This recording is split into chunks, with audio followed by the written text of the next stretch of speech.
Gurudev Datta. 1 minute भगवान नाम कीर्तन। दिगंबरा दिगंबरा दिगंबरा दिगंबरा श्रीपाद वल्लभ दिगंबरा दिगंबरा दिगंबरा दिगंबरा दिगंबरा श्रीपाद वल्लभ दिगंबरा दिगंबरा दिगंबरा दिगंबरा दिगंबरा श्रीपाद वल्लभ दिगंबरा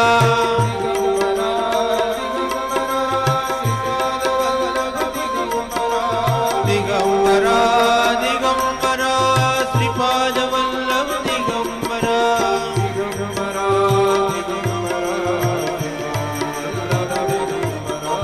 दिगंबरा दिगंबरा श्रीपाद वल्लभ दिगंबरा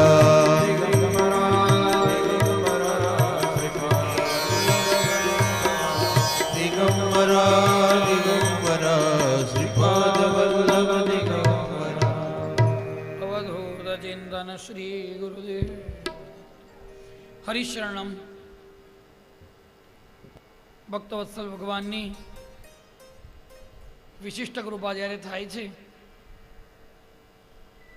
ત્યારે જ એમના લીલા કથાનકમાં એમના ચરિત્રમાં આપણને સ્વાદ આવે છે અને ત્યારે જ એ ચરિત્ર આપણને સાંભળવાની રુચિ જાગૃત થાય છે.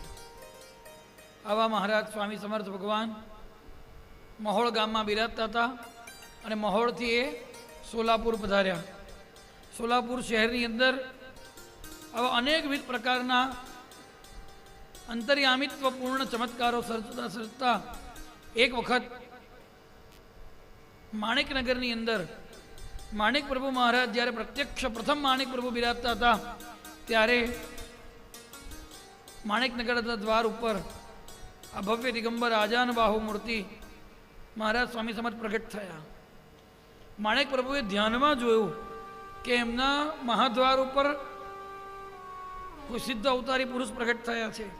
એટલે માણેક પ્રભુ સપરિકર દોડી ગયા અને છત્ર ચામર નિશાન ડંકા સાથે મંગલ કલશ સાથે ભગવાન સ્વામી સમર્થને માણેકનગરમાં લાવવામાં આવ્યા.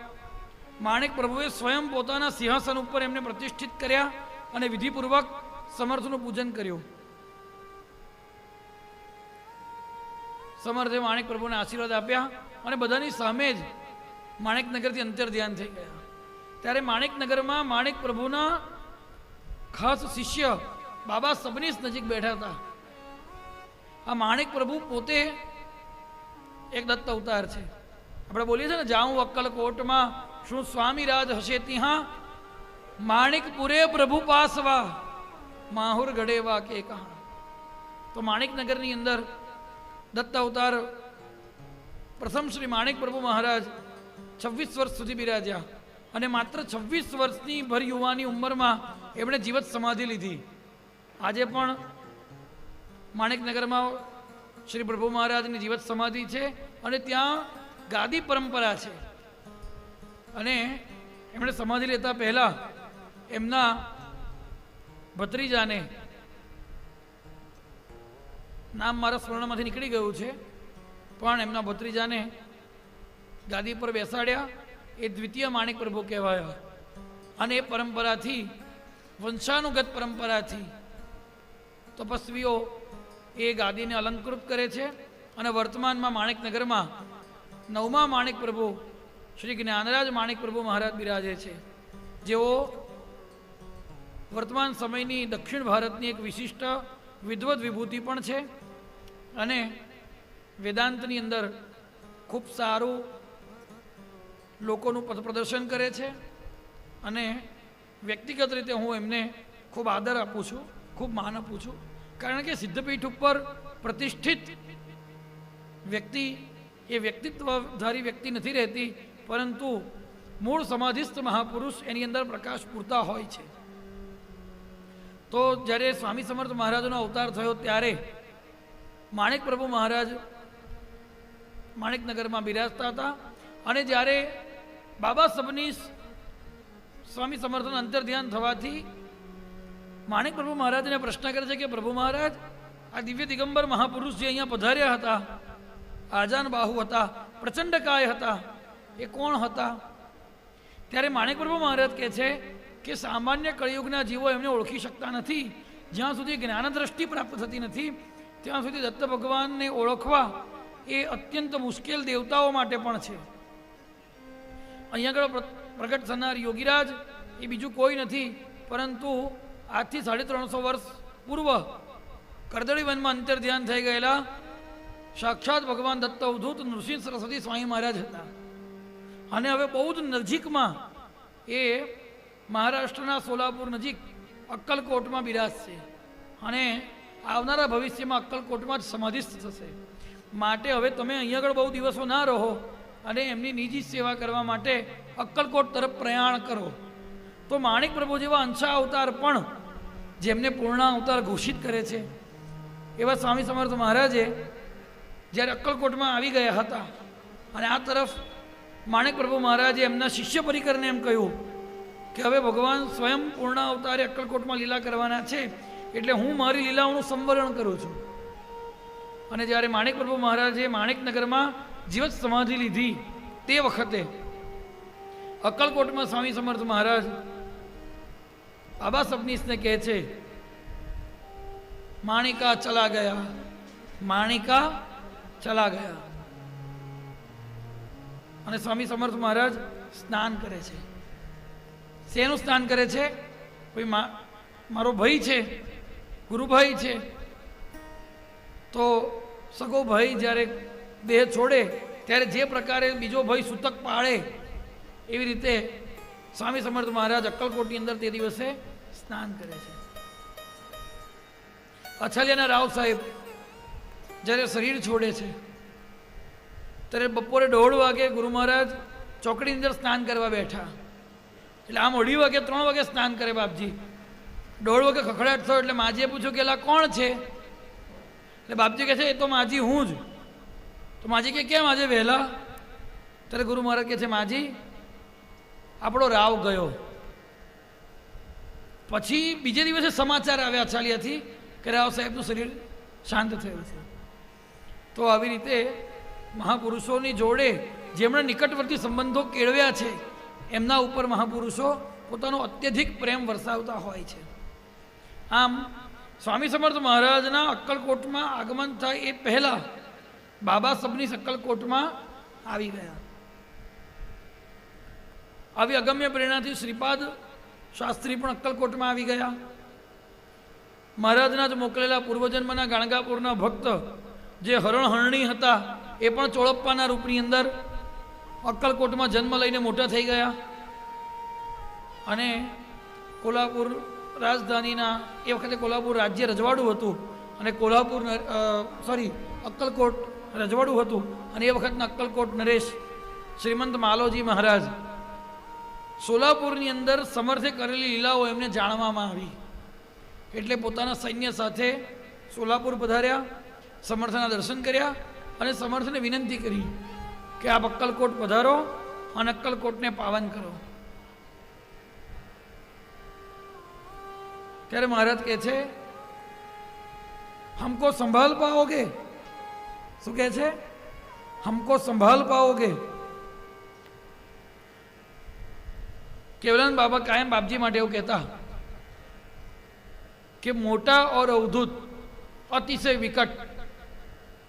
મોટા પૂજ્ય મોટા નડિયાદ પાસે મોટા ઓર અવધૂત અતિશય વિકટ, જો જાવે નિકટ તો કાટ દેવે ટિકટ. જો જાવે નિકટ તો કાટ દેવે ટિકટ. એટલે આના બે અર્થ.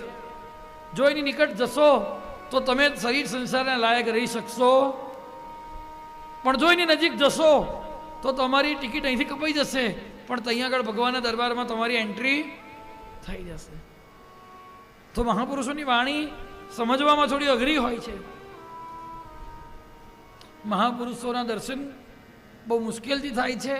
દર્શન થાય તો એમની સેવા પ્રાપ્ત કરવી બહુ મુશ્કેલ છે અને સેવા પ્રાપ્ત થાય તો એ સેવાને જીરવી રાખવી બહુ મુશ્કેલ છે.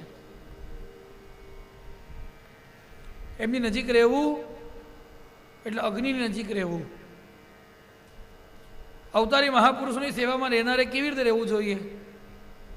હામાં હા અને નામાં ના. જો તમે હામાં હા ન ભરી શક્યા તો તત્કાળ તમારે સેવા ભાગમાંથી છૂટા થઈ જવું પડે. એમ કે વરસાદ પડે છે, ના પડતો હોય તો કહેવું પડે હા બાપજી પડે છે. એ દિવસને રાત કહે તો કહેવું પડે હા બાપજી રાત છે, અને રાતને દિવસ કહે તો કહેવું પડે કે હા બાપજી દિવસ છે. તો જ પ્રગટ અવતારી મહાપુરુષની સેવાની અંદર એ સેવકો રહી શકતા હોય છે. ખરેખર ભગવાન બહુ સરળ છે.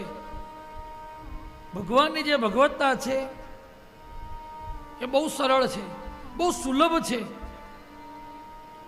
પણ ભગવાન કરતા અવધૂતની જે અવધૂતતા છે એ બહુ કઠણ છે. ભગવાન સુલભ છે, ભગવાન સુગમ છે, એના કરતાં વધારે અવધૂત દુર્લભ છે.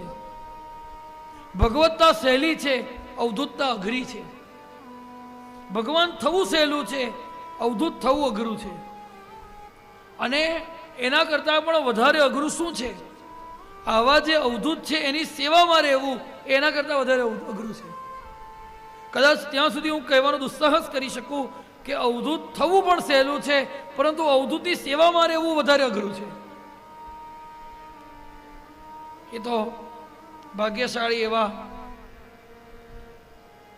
બાબા સબનીસ, ચોળપ્પા, બાળપ્પા, શ્રીપાદ શાસ્ત્રી, પુંડરીક પુરાણિક આવા મહાભાગ્યશાળી ભક્તો હોય કે પછી દાસ કાકા, મોડીભોઈ, મોદી કાકા, રતનલાલ મહાત્મા જેવા નિકટવર્તી ભક્તો હોય એ જ એમને પચાવી શકે. દાસ કાકાનું શરીર છૂટે છે ત્યારે બાપજી પત્રમાં લખે છે કે એવો એક પણ દિવસ ગયો નથી કે દાસ યાદ ન આવ્યા હોય. શરૂઆતની અવધૂતની એ ઉન્મત્ત અવસ્થાને તો એ જ જીરવી શકે, એ જ જીરવી શકે. માલોજી મહારાજ વિનંતી કરીને અક્કલકોટમાં પાછા પધાર્યા અને અચાનક એક દિવસ સમર્થ સોલાપુરથી અદ્રશ્ય થઈ. સમગ્ર સોલાપુર વાસીઓએ સોલાપુરમાં શોધખોળ કરી પણ સમર્થના ક્યાંય દર્શન ન થયા. અને આ તરફ ઈસવીસન 1857માં આ જ આસો મહિનાની અંદર કેટલો સુંદર યોગ છે કે જે મહિનામાં સમર્થ અક્કલકોટમાં પ્રગટ થયા એ જ મહિનાની અંદર આપણે અહીંયા આગળ અક્કલકોટ સ્વામી સમર્થ મઠમાં એમના ચરિત્રને જોઈ રહ્યા છીએ. આસો સુદ પાંચમના દિવસે ખંડેરાવના મંદિરના ઓટલા ઉપર પ્રદોષ કાળે, આ સમયે અત્યારે પ્રદોષ કાળ છે, આ સમયે મહારાજ પ્રગટ થયા. એ ગામની બહારથી ચાલતા નથી આવ્યા. ઓટલા ઉપર અચાનક ભવ્ય દિગંબર મૂર્તિ આજાન બાહુ પ્રચંડકાય મહારાજ 1857ના આસો સુદ પંચમીના દિવસે અક્કલકોટના ઓટલે પ્રગટ થયા. ઓટલા ઉપર આખી રાત સૂઈ રહ્યા અને સવાર પડતા જ્યારે સૂર્યોદય કાળે બાબા સબનીસ, ચિત્તોપંત ટોળ અને પાંડુરંગ પુરાણિક જ્યારે ખંડેરાવના મંદિરે દર્શન કરવા આવ્યા ત્યારે દિગંબર રૂપ મહારાજને એમની લાક્ષણિક મુદ્રામાં બિરાજતા એમણે જોયા. એટલે સોલાપુરમાં પૂર્વમાં દર્શન પાંડુરંગ પુરાણિકે કર્યું છે, ચિત્તોપંત ટોળે સોલાપુરમાં દર્શન કર્યું છે અને બાબા સબનીસે માણેકનગરમાં દર્શન કર્યું છે. એટલે એમને ખ્યાલ આવી ગયો કે માણિક પ્રભુએ જે આગાહી કરી હતી એ આજે ધન્ય દિવસ, ધન્ય ઘડી આવી અને ભગવાન દત્ત અવધૂત અક્કલકોટમાં પ્રગટ થયા. જોરથી એમણે સમર્થનો જય જયકાર કર્યો. શ્રી સ્વામી સમર્થ મહારાજ કી. અને મહારાજને કાલાવાલા કરીને મંદિરના સિંહાસન ઉપર આરૂઢ કર્યા.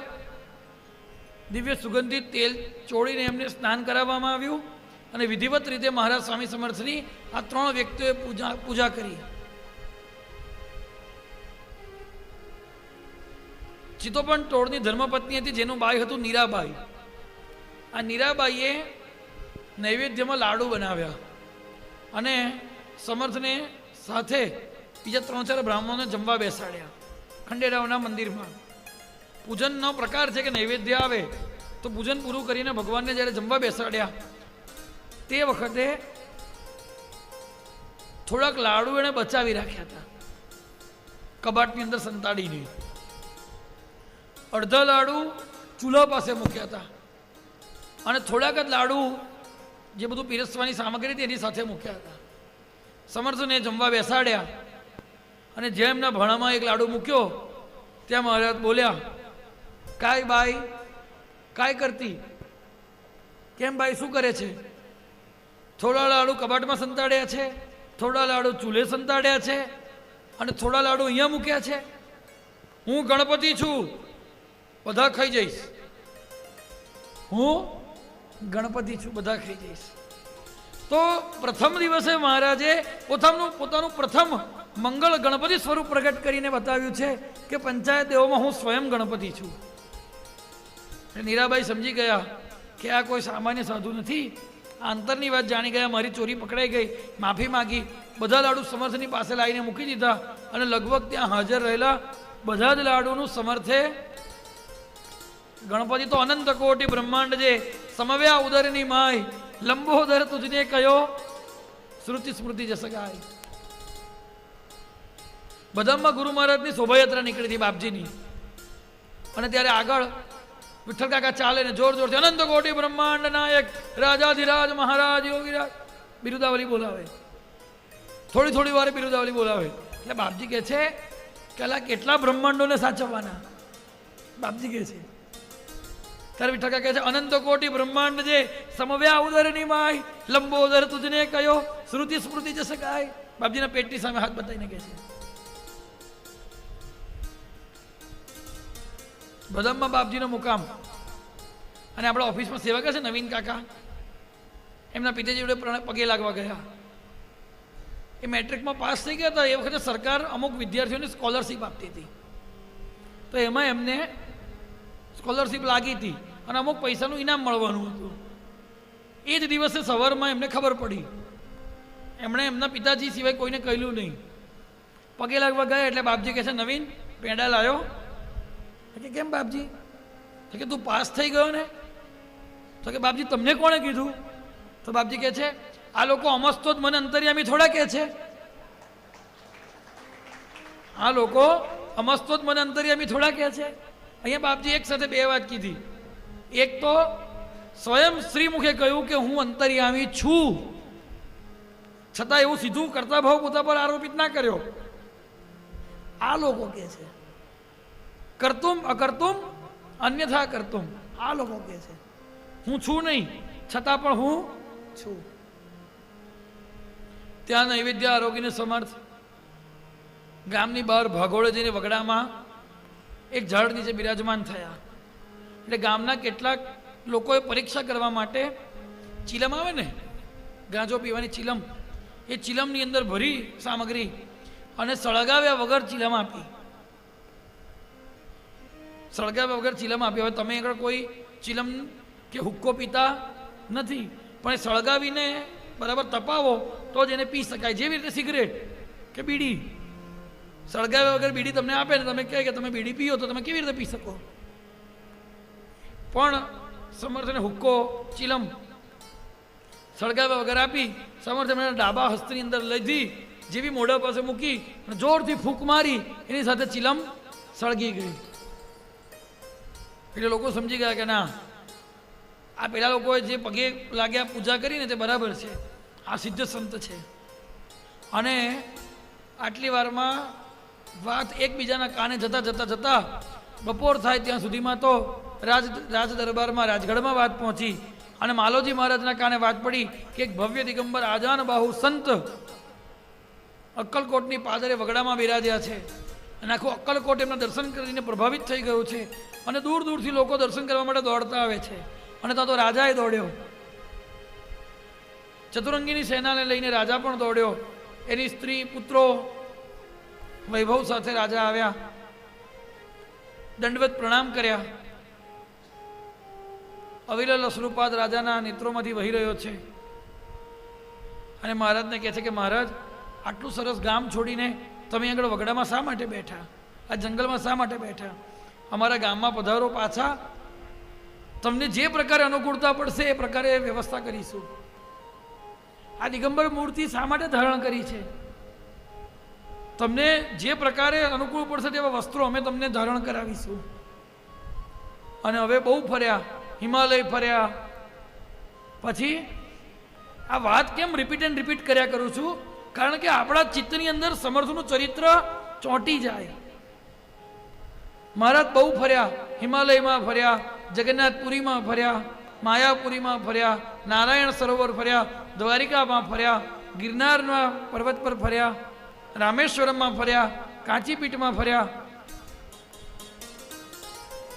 રામેશ્વરમાં ફર્યા, રાજુરમાં ફર્યા, મહોળમાં ફર્યા, મંગલવેઢામાં ફર્યા, સોલાપુરમાં ફર્યા, આખું ભારત ફરી આવ્યા. હવે અહીંયાના ઘડી અહીંયા રહો, ઘડી તો અહીંયા રહો. લોકોને ઓળખવામાં અઘરું પડે, લોકો ઓળખી ના શકે, તમે ગુસ્સે થાવ. એના કરતાં હવે મહેલમાં ના રહેવું તો કંઈ નહીં, એક મઠ બાંધીને રહો. રાજાની વિનંતી ગુરુ મહારાજના શબ્દોમાં, હે સ્વામી રાજા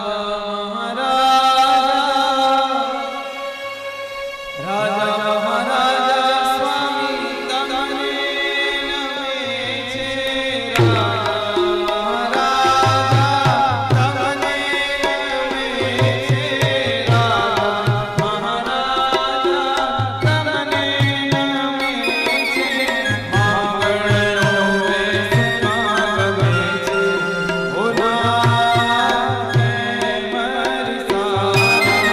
બગડામાં વાસ સ્વીદ કીધો હોનાર કે મરી સાયા. બગડામાં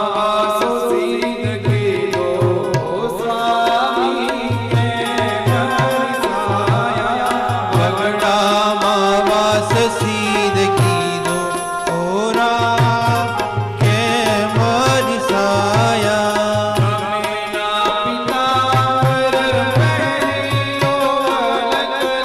ગમેના પિતાંબર ઓઢી લો વલકર. તાળી પાડીને ગાઓ.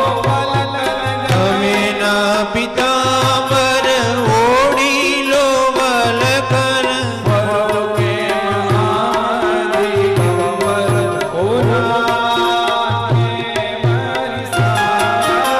કરો કે મામ દિગંબર હોનાર કે મરી સાયા.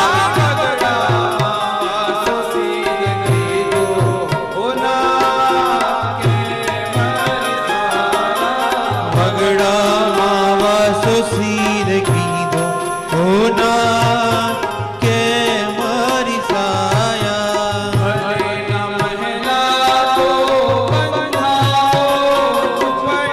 ભલે ના મહેલા તો બંધાવો ઝૂંપડી. ભલે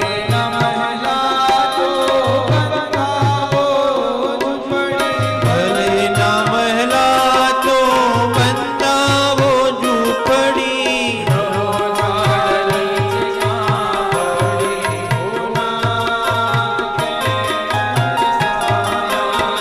રહો ઝાડ નીચે કાપડી હોનાર કે મરી સાયા.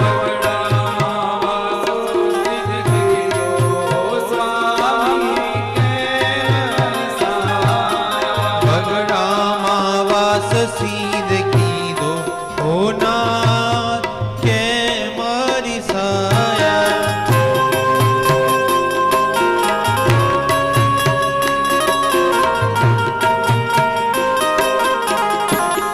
ગુરુ મહારાજ બાપજીની ખાસ મારે અવગત કરવાની જરૂર છે સ્વામી સમર્થ પરિવારના ભક્તોને.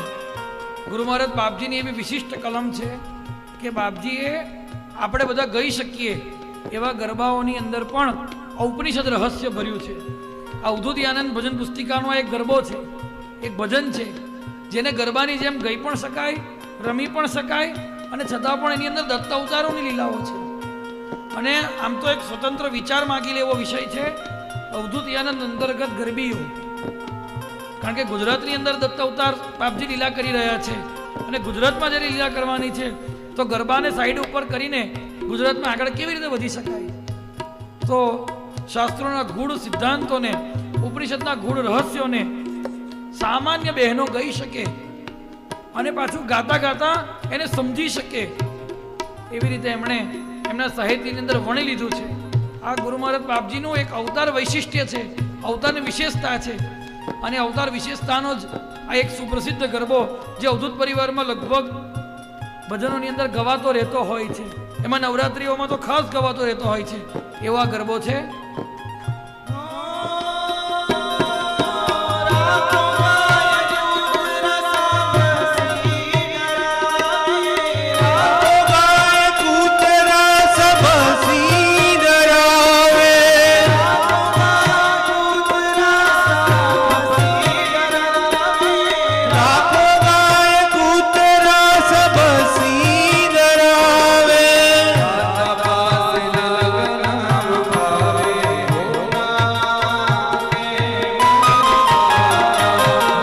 તપાસ લગ્ન ભાવે હો નાથ કે મારી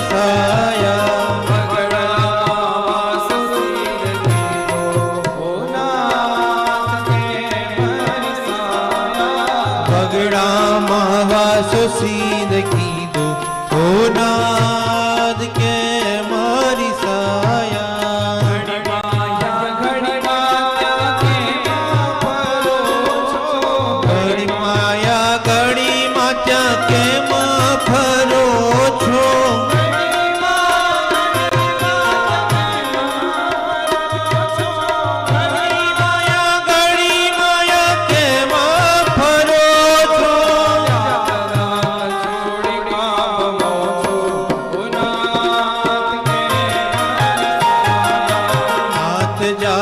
છોડી કાબ મોછો હો નાથ કે મારી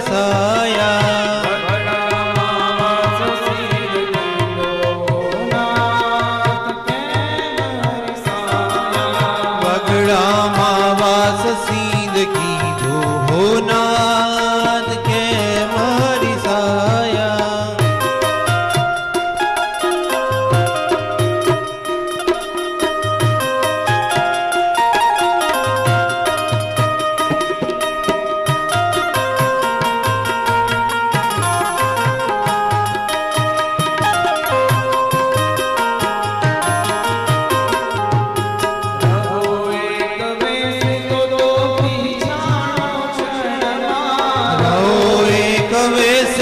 તો પીછાણું શરણમાં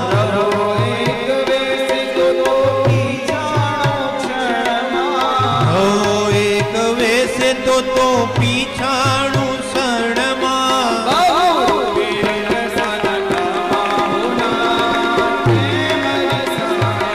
બહુરૂપી રંગ સનકામાં હોના કે મારી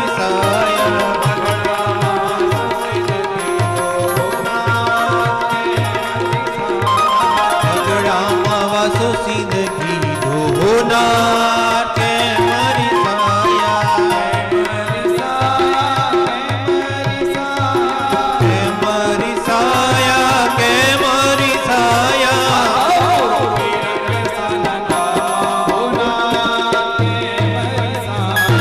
બહુરૂપી રંગ સનકામાં હોના કે મારી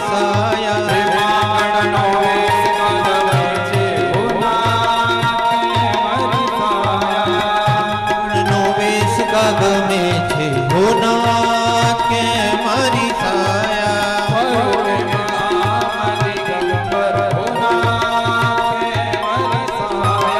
ભરો કે મયા દિગંબર હો નાથ કે. અને માલોજી મહારાજે આવીને આવા કાલાવાલા કર્યા અને ત્યારે ભગવાને એનો ભાવ જોઈને એમ મન બનાવ્યું કે હવે આના ગામમાં મોટા ભાગે વાસ કરવો. ચોક્કસ અંધકાળ સુધી, અંધકાળ એટલે સમાધિ સુધી ભગવાન અક્કલકોટમાં જ રહ્યા, પણ અક્કલકોટમાં રહેતા હોવા છતાં એ અક્કલકોટથી બંધાયા નહીં. અક્કલકોટની આસપાસના ગામોમાં મેં ગઈકાલે પણ કહ્યું હતું, આ સ્તોત્ર 24 નામનું સ્તોત્ર છે અને અક્કલકોટમાં આવ્યા પછી મહારાજ 24 ગામોમાં ભ્રમણ કર્યું છે. 24 ગામોની અંદર મહારાજ ફરતા રહ્યા. એ બધા ગામોનું પણ એક સુંદર મજાનું લિસ્ટ છે અને આપણી ચર્ચા સંક્ષિપ્તમાં કરી રહ્યા છીએ, પણ વધારે વિસ્તારથી જો ચર્ચા કરીએ તો તબક્કા પ્રમાણે અલગ અલગ ગામોમાં કેવી રીતે ગયા એ પણ એક સ્વતંત્ર ચિંતન માંગેલો એવો વિષય છે. ગુરુ મહારાજ બાપજી નારેશ્વરમાં સ્વામી મહારાજની આજ્ઞાથી દત્તપુરાણના 108 પારાયણ કરવા પૂરતા જ આવ્યા હતા, પણ પછી માજીને નિમિત્ત કરીને ભગવાને ભક્તોના માટે એમને નારેશ્વરમાં સ્થિર કર્યા. છતાં પણ એ નારેશ્વરથી કદી બંધાયા નથી. માજી હતા ત્યારે પણ અને માજીને ગયા પછી તો પ્રાયઃ એમણે પણ સતત ગુજરાતભરમાં ભ્રમણ કર્યા કર્યું છે અને એનો જ પરિપાક સ્વરૂપ આખા ગુજરાતની અંદર અવધૂત પરિવાર આટલો ફૂલ્યો ફાલ્યો છે. છતાં પણ એમનું મુખ્ય સ્થાન અક્કલકોટ જ રહ્યું, કારણ સમાધિ અક્કલકોટમાં ભગવાને લીધી હતી. તો માલોજી મહારાજની વિનંતીથી ભગવાન અક્કલકોટમાં રહેવા માટે તો તૈયાર થયા, પણ રાજપ્રાસાદમાં જવા તૈયાર થયા નહીં. એટલે નજીક બેઠેલા ભક્તોએ કહ્યું કે મહારાજ, તમારું કોઈ ઓળખીતું આ ગામમાં ખરું? તો મહારાજે કીધું કે હું એક જણને ઓળખું છું જે મારો અનેક જન્મોથી ભક્ત છે. કે કોણ? મહારાજે ચોળપ્પાનું નામ દીધું. ચૌલા કરીને એક વિપ્રવર્ય ગામમાં રહે છે, જે પોતાના કર્માનુષ્ઠાનમાં રત છે, અત્યંત ગરીબ છે, પણ મારો પ્રિય ભક્ત છે અને ખરેખર તો એના નિમિત્તથી જ હું આ ગામમાં પધાર્યો છું. એટલે દોડતા બધા ગયા અને ચોળપ્પાને બોલાવીને લાવ્યા. ચોળપ્પાને મહારાજ પાસે લાવવામાં આવ્યો. ચોળપ્પાએ દંડવત પ્રણામ કર્યા, એના મસ્તક પર ભગવાને હાથ પધરાવ્યો. એની સાથે ચોળપ્પાજીને પૂર્વજન્મની સ્મૃતિઓ થઈ ગઈ અને પ્રથમ દર્શનથી ચોળપ્પા મહારાજનો અનન્ય ભક્ત થયો. ચોળપ્પાજી જેવો સ્વામી સમર્થનો ભક્ત શોધવો મુશ્કેલ છે. અદ્ભુત ચરિત્ર છે શ્રી ચોળપ્પાજીનું કે જેમણે પોતાના દેહની ગેહની પરવા કર્યા વગર પોતાના અંતકાળ સુધી શ્રી સ્વામી સમર્થ મહારાજની સેવા કરી અને ભગવાન અક્કલકોટમાં રહેવા માટે તૈયાર થયા. ચોળપ્પાના વાડાની અંદર ભગવાનને રહેવાની વ્યવસ્થા કરવા માટે ચોળપ્પાએ તૈયારી કરી ત્યારે ભગવાને એક શરત મૂકી કે હું મારી મરજીથી રહીશ, તારી ઘરવાળીએ કે તારે કે તારી સાસુએ હું કહું એ પ્રમાણે કરવું પડશે તો જ તારા ઘરે રહીશ. આ ખાલી ચોળપ્પાની વાત નથી, આપણા બધાના જ ઘરની વાત છે. આપણે આપણા ઘરમાં આપણી મરજીથી ભગવાનને રાખવા માંગીએ છીએ, એટલે ભગવાન રહેતા. તમે કેટલું પ્રમાણિકતાથી કબૂલાત કરશો કે તમારા ઘરમાં ભગવાન નથી? ભગવાન એમની મરજીથી રહે એવું ત્યારે જ થાય કે જ્યારે ભગવાન જે આપણને કહે છે એવું આપણે કરીએ તો ભગવાન એમની મરજીથી આપણા ઘરમાં રહે, અથવા તો ભગવાનની આપણા ઘરમાં રહેવાનું મન થાય એવી રીતે આપણે આપણા ઘર ગૃહસ્થીના વ્યવહાર ચલાવીએ તો ભગવાન આપણા ઘરમાં આવીને રહે. અને ત્યારે બાપજી બીજો એક ગરબો ગાતા કહે છે, ભક્તન કે કાજ જોગી વેશ ધર્યો રાજ, શ્રી બલિહારી ભક્તન કે કાજ જોગી વેશ ધર્યો રાજ, શ્રી બલિહારી શ્રી બલિહારી શ્રી બલિહારી શ્રી બલિહારી શ્રી બલિહારી ભક્તન કે કાજ જોગી વેશ ધર્યો રાજ,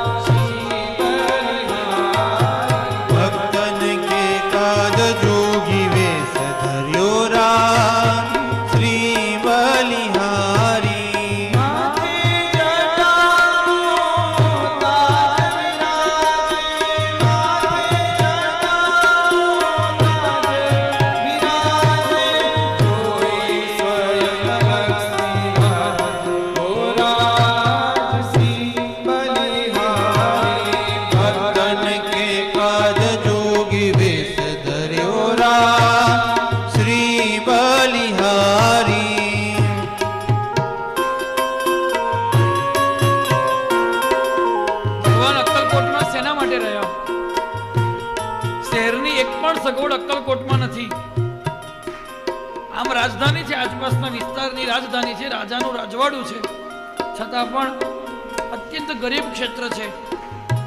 શા માટે અક્કલકોટમાં રહ્યા? ભક્તન કે કાજ.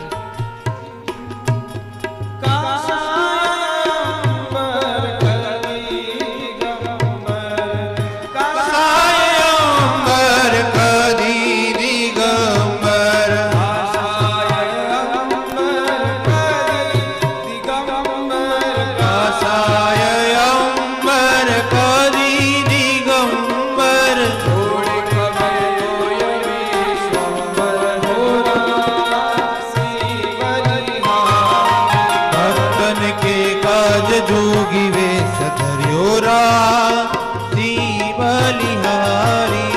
પવન પાવડી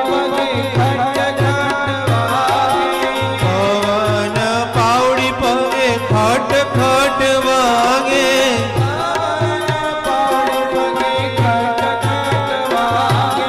પવન પાવડી પગે ખટ ખટ વાગે.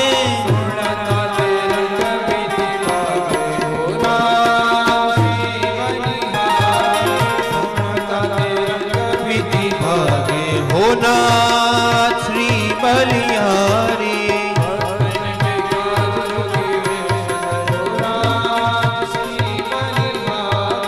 ભક્તન કે વાન જોગી વેશ ધર્યો રા શ્રી બલિહારી.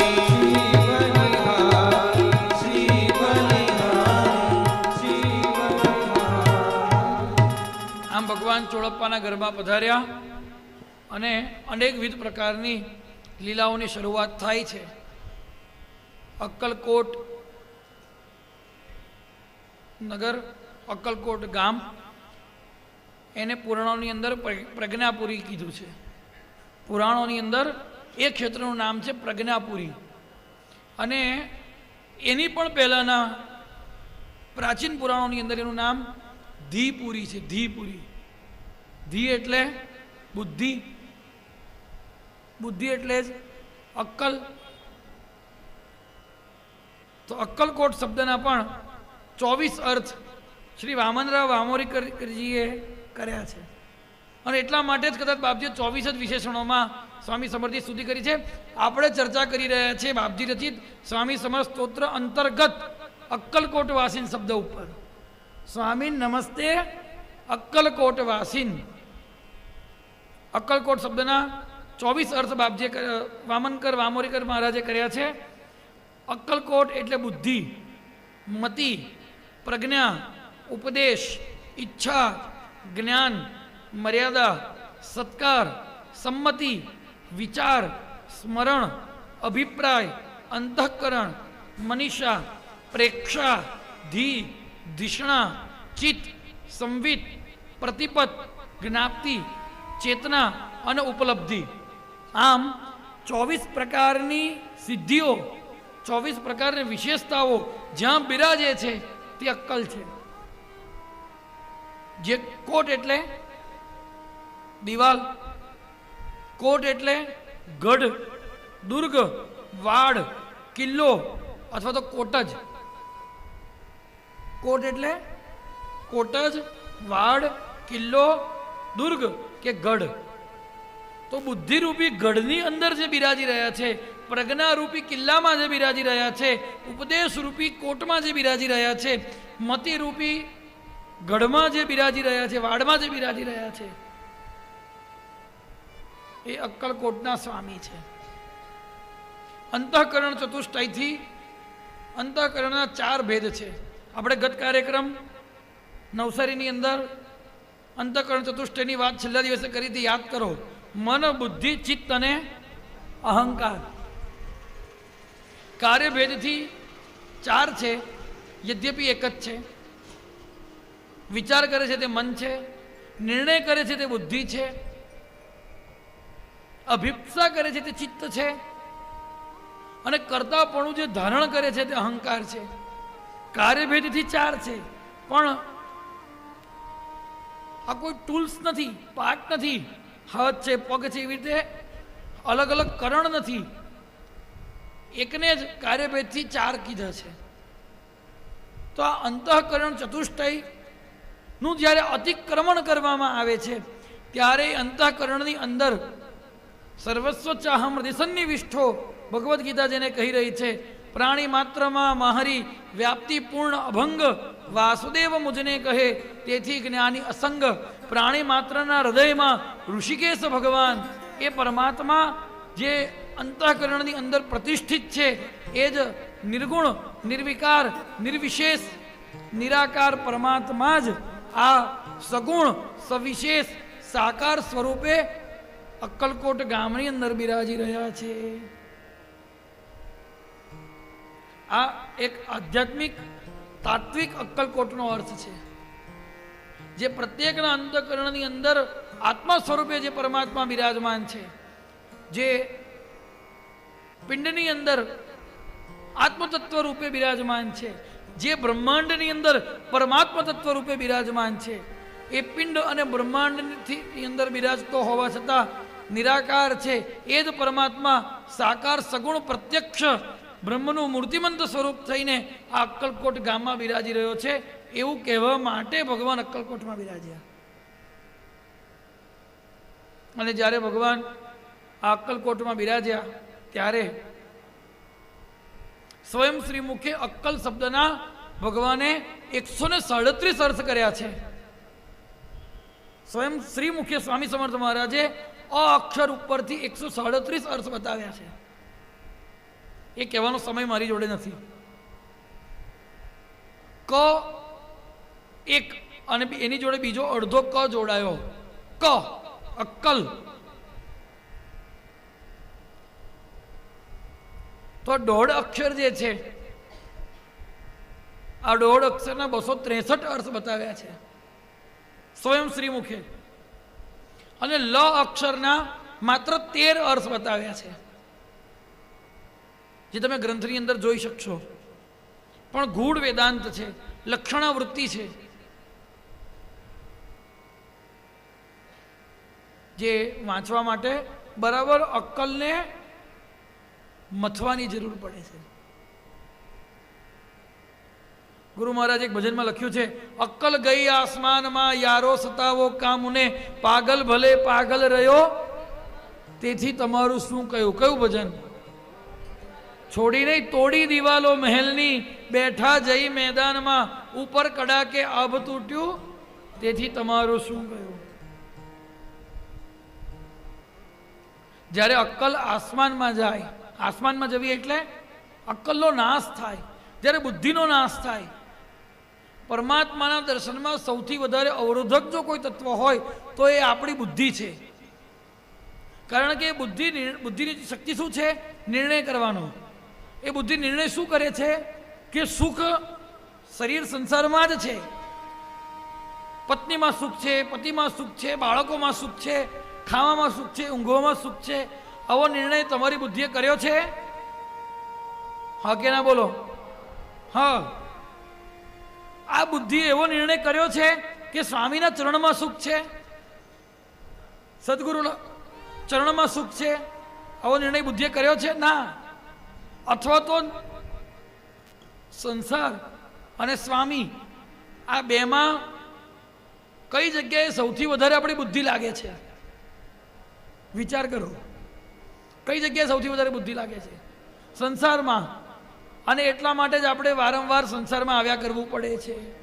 પણ જ્યારે આપણી અક્કલકોટના સ્વામીમાં લાગી જશે ત્યારે ફરી પાછી અક્કલ લગાડવાની જરૂર થશે.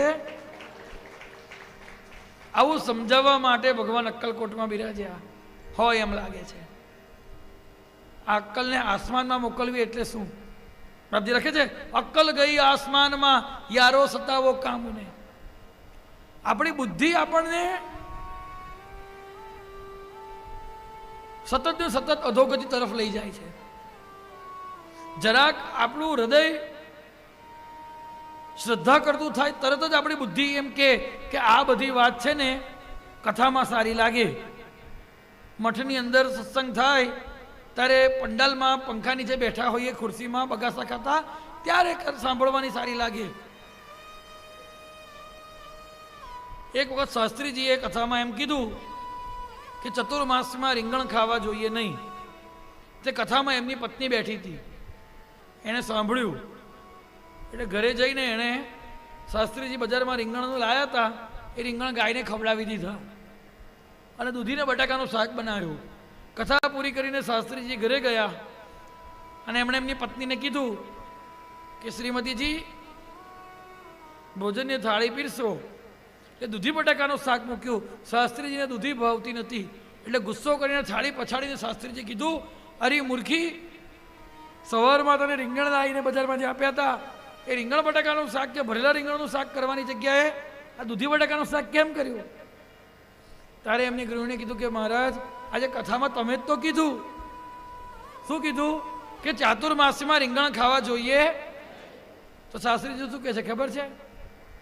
કે રે રે મારું નસીબ ફૂટી ગયું, આ મોઘામાંના રીંગણ ફેંકી આવી. અરે મૂર્ખી, ચોકી પરની કથા ચૂલામાં શું કરવા લાવી? તારામાં બુદ્ધિ નથી? ચોકી પરની કથા તો ચોકી પર છોડીને એને ચૂલામાં લવાય? તો આવી જેની અક્કલ છે એની અક્કલમાં કદી ભગવાન પ્રતિષ્ઠિત થતા? ચોકી પર જે સાંભળ્યું છે એ ચૂલામાં નહીં, આપણા સંપૂર્ણ વ્યવહારમાં આવી જાય અને આપણી અક્કલ એ દ્રઢતાપૂર્વક નિર્ણય કરી લે કે જે કંઈ ભગવાને કહ્યું છે, જે કંઈ શાસ્ત્રમાં કહ્યું છે, જે કંઈ સદગુરુએ સદગ્રંથમાં કહ્યું છે એનાથી જ આપણું જીવન ઓતપ્રોત થવું જોઈએ. અને વધારે પડતી જે આપણી તીક્ષ્ણ બુદ્ધિ જે અવળી ચાલે છે, બાપજી એક ભજનમાં લખે છે, ભણતર મોટું ભૂત તપસી ભણતર મોટું ભૂત, ગર્વ વધારે વિનય સંહારે, અન્ય કહે તે જૂઠ, સૌથી અદકો આપ વખાણે, સંત કરે હડધૂત. કાકા શબ્દે હંસ હટાવે, કરે મિથ્યાકૂટ, જ્ઞાન જઈને ભાન જો આવે, રંગ લહે અવધૂત. તપસી ભણતર મોટું ભૂત. આપણે એન્જિનિયર થયા, ડૉક્ટર થયા, લાખ 2 લાખ રૂપિયા કમાતા થઈ ગયા એટલે આપણે એવું માનીએ છીએ કે હું MBA છું, મને બધું આવડે, મારા જેટલી બુદ્ધિ કોઈની અંદર. અને બહુ બારીકાઈથી આપણે પોતાની બુદ્ધિને પૂછવાની જરૂર છે. આપણે પ્રત્યેક મિનિટે એવું માનીએ છીએ, પ્રત્યેક ક્ષણે આપણી અનુભૂતિ છે કે મારા જેટલો વધારે હોશિયાર કોઈ નથી. આવું છે બુદ્ધિ? આપણે એવું માનીએ જ છે, હું ને તમે બધા જ. અને આ બુદ્ધિ છે ને શકુની બુદ્ધિ છે.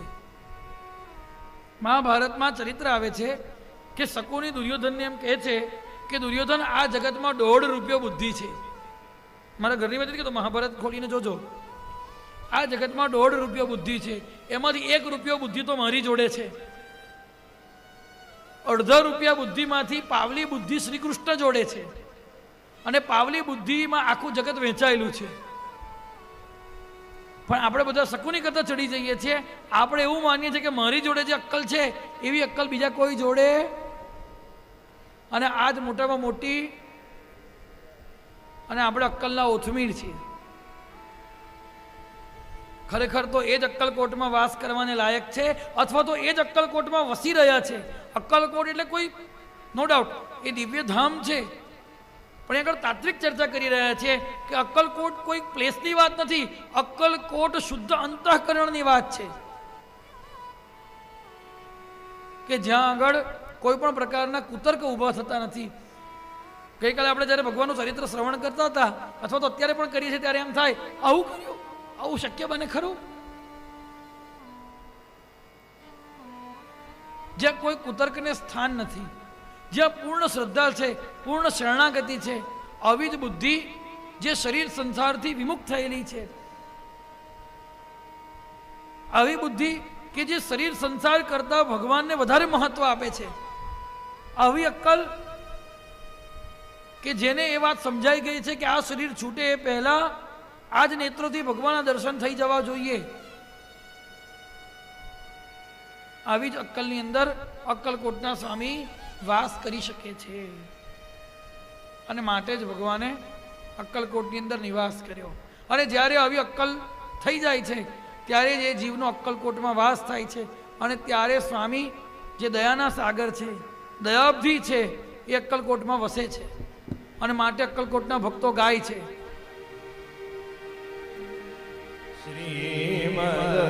અક્કલકોટ સ્વામી દયા દે તારક પદદાયે. શ્રીમદ અક્કલકોટ સ્વામી દયા દે તારક પદદાયિની.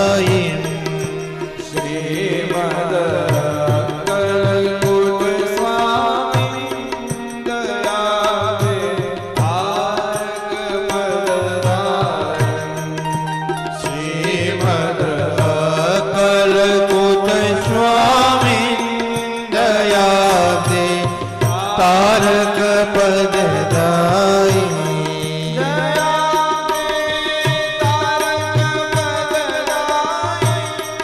દયા દે તારક પદદાયિની. દયા દે તારક પદદાયિની. દયા દે તારક પદદાયિની.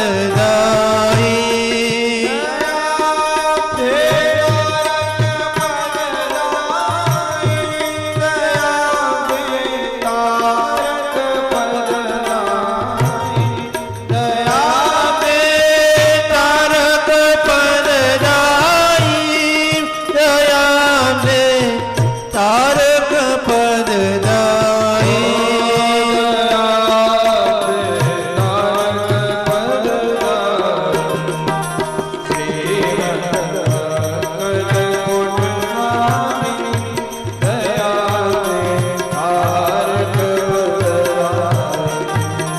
શ્રીમદ અક્કલકોટ સ્વામી દયા દે તારક આ જ પદદાયિની. ધૂન ઉપરથી ગુરુ મહારાજે આપણને ધૂન આપી. અક્કલકોટમાં ગવાતી ધૂન છે, એના જ પરથી ગુરુ મહારાજે આપણને ધૂન આપી. કઈ?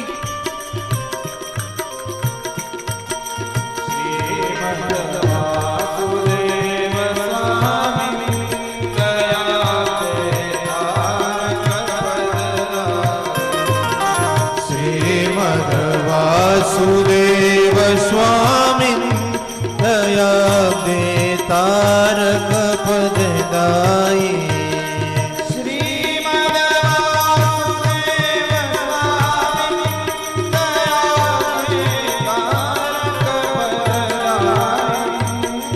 શ્રીમદ વાસુદેવ સ્વામી દયા દે તારક પદદાયિની.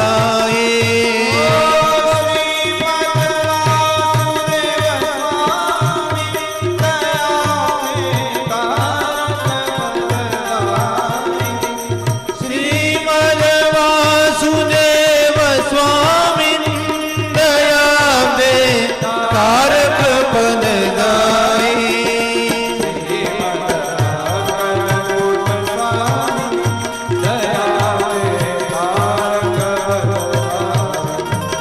શ્રીમદ અક્કલકોટ સ્વામી દયા દે તારક પદદાયિની.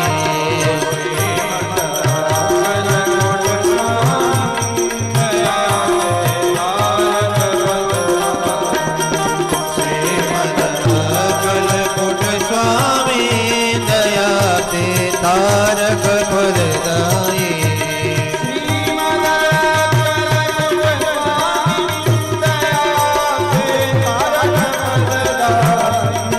શ્રીમદ અક્કલકોટ સ્વામી દયા દે તારક પદદાયિની.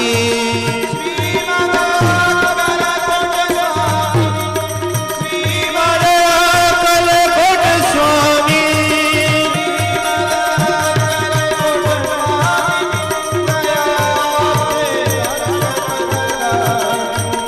શ્રીમદ અક્કલકોટ સ્વામી દયા દે તારક પદદાયિની.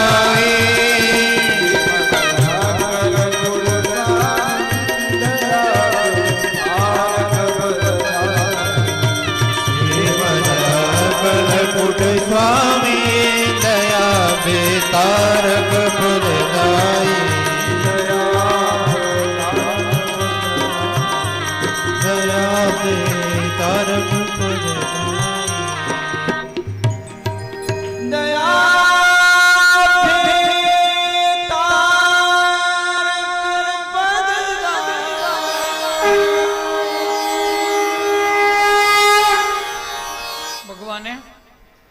બાપજીએ આ ધૂન આપણને આપીને એવું બતાવ્યું છે કે શ્રીપાદ પ્રભુ નૃસિંહ સરસ્વતી સ્વામી મહારાજ અને અક્કલકોટના સ્વામી સમર્થથી ચાલી આવતી જે પરંપરા છે એ જ પરંપરા, એ જ અવતાર આપણા સ્વામી મહારાજ છે. અને માટે જ અક્કલકોટની ધૂનને લગભગ આપણને કોઈને ખબર જ નથી કે મૂળ ધૂન આ અક્કલકોટની છે, જેનાથી બાપજીએ સ્વામી મહારાજને જોડીને સ્વામી સમર્થ અને સ્વામી મહારાજ ટેમ્બે સ્વામી મહારાજનું બંનેનું એકીકરણ કર્યું છે. એટલે અહીંયા આગળ ટૂંકમાં બાપજીનો કહેવાનો તાત્પર્ય એટલો જ છે કે જે સ્વામી સમર્થ મહારાજ છે એ ટેમ્બે સ્વામી મહારાજ છે. નામ માત્રમાં ભેદ પણ સઘળે એ જ અરૂપ, ક્રીડે ગુરુ શિષ્યાદિના વિધવિધ ધરી સ્વરૂપ. એ લીલા કરતા ભગવાન ચોળપ્પાના વાડામાં પધાર્યા. ચોળપ્પાની પત્નીનું નામ છે યેસુબાઈ અને એની સાસુ એની જોડે જ રહે છે, એનું નામ છે રાધાબાઈ. આ બંને સાસુ બહુ જાણતી નથી કે સમર્થ કોણ છે. ચોળપ્પા જાણી ગયા છે, એ કહે છે કે આ ભગવાન સ્વયં અવધૂત દત્ત અવધૂત છે. પણ સમર્થની વિચિત્ર ક્રીડા, વિચિત્ર ચેષ્ટાઓને જોઈને એમની વારંવાર અક્કલ ભ્રમિત થયા કરે છે. અને માટે પહેલાંના સમયમાં બ્રાહ્મણોના ઘરમાં બહુ આચાર વિચાર હતા, એઠા જૂઠાનો વિવેક હતો. પહેલાંના સમયમાં બ્રાહ્મણોના ઘરની અંદર ઇતર લોકોને ખાવાના વાસણો, પોતાને ખાવાના વાસણો, પંક્તિ ભેદ આદિનો બહુ વિચાર થતો હતો. વર્તમાન સમયનું દુર્ભાગ્ય છે કે આજે શૌચાચાર પાળનારા વ્યક્તિઓએ કોના ઘરે પાણી પીવું એ પણ એક પ્રશ્ન થઈ ગયો છે. તો આ યેસુબાઈ અને રાધાબાઈ બંને સ્વામી સમર્થ મહારાજના જે આચાર વિહીન કૃત્યો છે, પરમાચાર્ય કૃત્યો છે ખરેખર તો, પરંતુ બાહ્ય દ્રષ્ટિએ આચાર વિહીન કૃત્યો છે. શૌચાચારનો અભાવ જે જુએ છે એના કારણે એમને આભડછેટના નિયમો પડાવે છે. અને મહારાજ જ્યારે આભડછેટના નિયમો ન પાડે ત્યારે એમના ઉપર ગુસ્સે થાય છે. ચોળપ્પા અત્યંત દીન છે, ગરીબ છે. સવારમાં જો માંડ ખાવા મળે તો સાંજે ઉપવાસ કરવાનો એ નક્કી છે. આવી ઘરની પરિસ્થિતિ છે, વિચાર કરો. મહારાજે ઘરમાં પગ મૂક્યો, જ્યારે ઘરમાં વાડામાં આવતાની સાથે મહારાજ વાડામાં કૂવા પાસે બેસી ગયા અને યેસુબાઈને રાધાબાઈને કીધું કે મારા માટે ભોજન લાવો. તો યેસુબાઈ કહે છે કે મહારાજ ઘરમાં અનાજ દાણો નથી, હમણાં મારા ઘરવાળાને કહું છું યજમાનોને ઘેર થોડું સદાવ્રત માગી લાવશે, પછી કંઈક રાંધીશું. મહારાજ કે રસોડામાં જઈને જો કંઈક તો પડ્યું હશે. જ્યાં રસોડામાં યેસુબાઈ જાય છે ત્યાં ગરમ ગરમ જલેબી, દાળ ભાત, શાક, ગરમ ગરમ પૂરણપોળી અને ઘીનો કુંડો ભરેલો જુએ છે. એટલે યેસુબાઈમાં શ્રદ્ધા જાગી કે આ મહારાજ સિદ્ધ છે, મહારાજે જમાડે છે. સ્વામી સમર્થે મહારાજે કદી પોતાના હાથે ભોજન કર્યું નથી. અક્કલકોટમાં આવ્યા પછી મહારાજે કદી પોતાના હાથે ભોજન કર્યું નથી. ચોળપ્પા, સુંદરાબાઈનું ચરિત્ર પછી આવશે. શ્રીપાદ, બાબા સબનીસ અથવા યેસુબાઈના હાથે બહુ ઓછું ભોજન કર્યું છે. પણ પ્રધાન તો ચોળપ્પા અને સુંદરાબાઈના હાથે જ ભગવાને કોળિયા આરોગ્યા છે. જો એમને ખવડાવવામાં આવે તો જ એ પોતે ભોજન કરતા હતા, નહીં તો એમણે કદી એક ગ્રાસ પોતાના મુખમાં પોતાની મેતે લઈને મૂક્યો નથી. આ ચરિત્ર બતાવે છે કે ભક્તો જેવો ભાવ કરશે એ જ ભગવાન ગ્રહણ કરશે. ભગવાનને કંઈ જોઈતું, ભગવાનને કંઈ ખાવું નથી. પહેલા ભગવાનને ભોજન કરાવવામાં આવ્યું, પછી બધાએ ભોજન કર્યું. પણ તરત જ ભગવાન એવી વિચિત્ર ક્રીડા કરે, વિચિત્ર ચેષ્ટા કરે કે તરત શંકા થાય કે ખરેખર આ જ ભગવાન છે.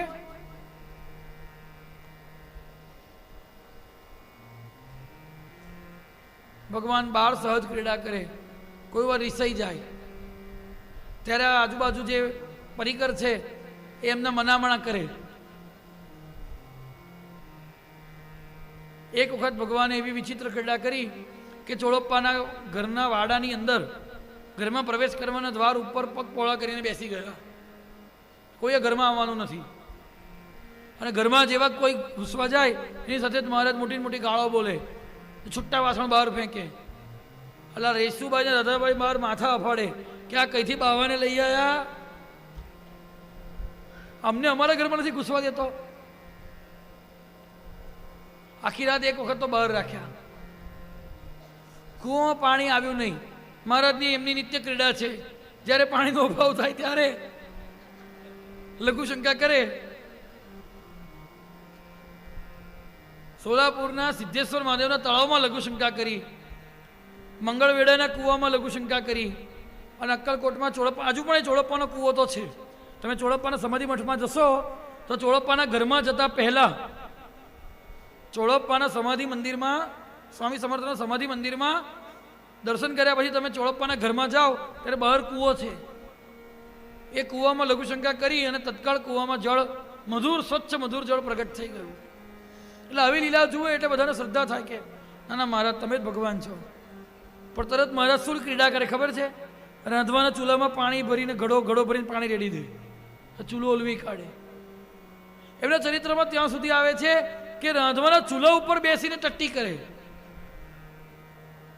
ચૂલો રાંધવાનો હોય, ભાત ચડવા મૂક્યો હોય, લાત મારીને ભાતનું વાસણ ફેંકી દે, પાણી રેડીને ચૂલો ઓલવી કાઢે, અને એ ચૂલાની બે ઈંટોની ઉપર બેસીને, ખબર પડે છે ને,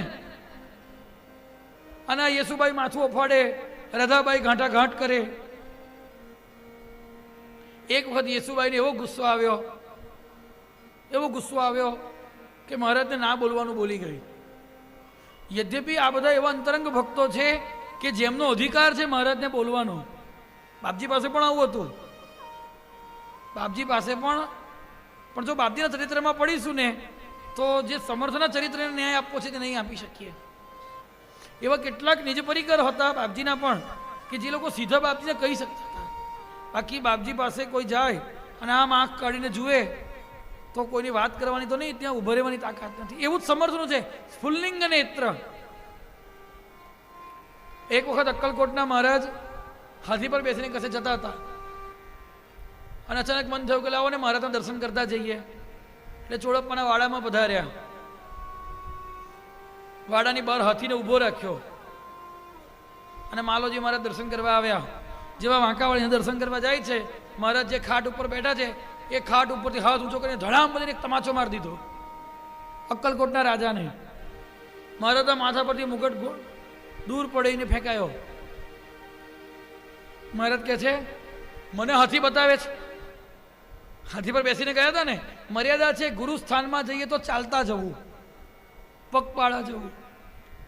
અને જો વાહન પર જઈએ, બાપજી પોતે જ્યારે ગરુડેશ્વર પધાર્યા તો ગરુડેશ્વર નર્મદા પુલ ઉપરથી સમાધિ મંદિરની ધજા દેખાઈ તો બાપજી ગાડામાંથી ઉતરી ગયા અને સમાધિ મંદિર પર પુલ ઉપરથી ચાલતા ગયા. ગુરુસ્થાનમાં જઈએ તો સીધા મંદિર, રંગ મંદિરના મોરવાળા ગેટની સામે લઈ જઈને ગાડી નહીં ઊભી કરી દેવાની. આ અમર્યાદા છે. તમે ગાડી ખરીદો અને એવો હર્ષ વ્યક્ત કરવા માટે ગાડી લઈને આવો કે બાપજી મેં ગાડી લીધી, તો એવું એક વખત બતાવાય. પણ જ્યારે આવીએ ત્યારે આપણે સીધી ગાડી પીપળા પાર મૂકી દઈએ. ગુરુસ્થાનમાં વાહન પર બેસીને જવાય. વર્તમાન પરિસ્થિતિ છે કે બધા પગપાળા ના દઈ શકે. આમ તો અમદાવાદથી આપણા રાજુભાઈ છે ને 108 ઉપાડે જ છે. લગભગ વસંત પંચમી પર બધા આવે છે. ખરી વાત, વસંત પંચમી પર બધા આવે છે પગપાળા. બધાથી શક્ય નથી તો વાહનમાં અવાય, પણ એ વાહનને થોડુંક દૂર રાખવાનું. આ રાજાની ભૂલ થઈ ગઈ કે હાથી પર આવ્યો અને મહારાજની સામે હાથી પરથી ઉતર્યો. એટલે મહારાજે ધડામ દઈને તમાચો મારીને કીધું તારા જેવા તો હજારો રાજા મેં બનાવ્યા અને હજારો ઉતાર્યા, મને હાનો હાથી બતાવે છે.